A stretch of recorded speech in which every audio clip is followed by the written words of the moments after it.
Very very good morning दोस्तों। आइए आप सभी का फिर से स्वागत है और आते हैं हम लोग एक नए वीडियो में और एक नए टॉपिक के साथ है। ये जो हम लोग पिछले वीडियो लाए थे उसका ये दूसरा पार्ट है, यानी पिछले वीडियो का ये जुड़ा हुआ है। अब देखिए, पिछले वीडियो में जो बताया था यहाँ भी वो चीज़ सेम है लेकिन थोड़ा सा अलग है। ठीक है, पिछले वीडियो में हमने मगध साम्राज्य में जितने राजवंश आए थे वो हम बारी बारी से बताए थे, सिर्फ नाम बताए थे और संस्थापक बताए थे। ठीक है, यहाँ भी वो नाम यहाँ पर लिखा हुआ है।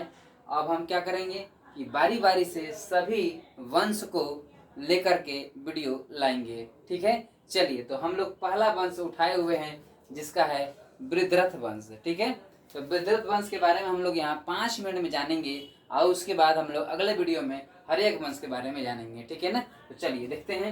वृद्धरथ वंश जो है, देखिए संस्थापक है वृद्धरथ।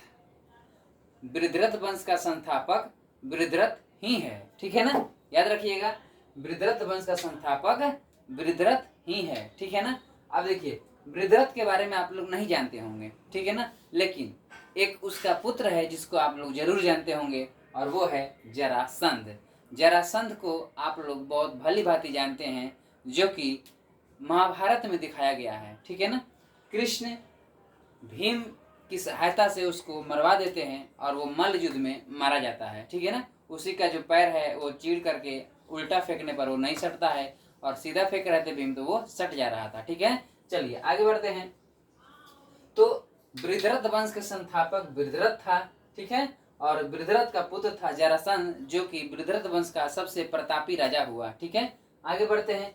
और इसमें 10 राजा हुए। ठीक है, देखिए, और इसकी राजधानी जो है राजगिरी को बनाया जाता है। ठीक है ना, वृद्धरथ जो है, वृद्धरथ वंश की राजधानी भी कहाँ थी? राजगिरी थी, और वो जरासंध बनाया था। ठीक है ना, तो ध्यान दीजिएगा, राजगीर को और किन किन नामों से जाना जाता है, ये एग्जाम में आने की संभावना प्रबल हो जाती है। ठीक है, तो देखिए, राजगिरी, कुशाग्रपुर, गिरिब्रज, बारहद्रथपुर, वसुमतीपुर। ठीक है, माफ कीजिएगा। देखिए, तो राजगीर जो है ये इन 5 नामों से जाना जाता है: राजगिरी, कुशाग्रपुर, गिरिब्रज, बारहद्रथपुर, वसुमतीपुर। ठीक है, अब राजगीर जो है 5 पहाड़ियों से घिरा हुआ है। पिछला वीडियो में हम बताए थे, पिछला वीडियो में पंखे की आवाज आ गई है तो थोड़ा सा वीडियो खराब हो गया। ठीक है, चलिए आगे देखते हैं। राजगीर जो है 5 पहाड़ियों से घिरा है: रत्नागिरी, उदयगिरी, सोनगिरी, विपुलगिरी और वैभवगिरी। ठीक है, रत्नागिरी है, उदयगिरी है, सोनगिरी है, विपुलगिरी है और वैभवगिरी है। ठीक है, ध्यान दीजिएगा अगला पॉइंट में। राजगीर में जरासंध ने क्या किया था?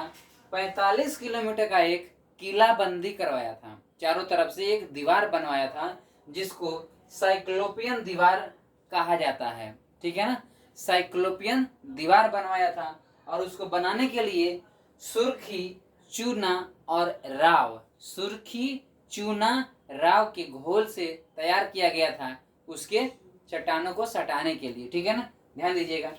अब उसका शिल्पीकार कौन था, बनाने वाला कौन था? तो राजगीर का शिल्पीकार था, वो नगर को बनवाया था, शिल्पीकार था वो महागोविंद।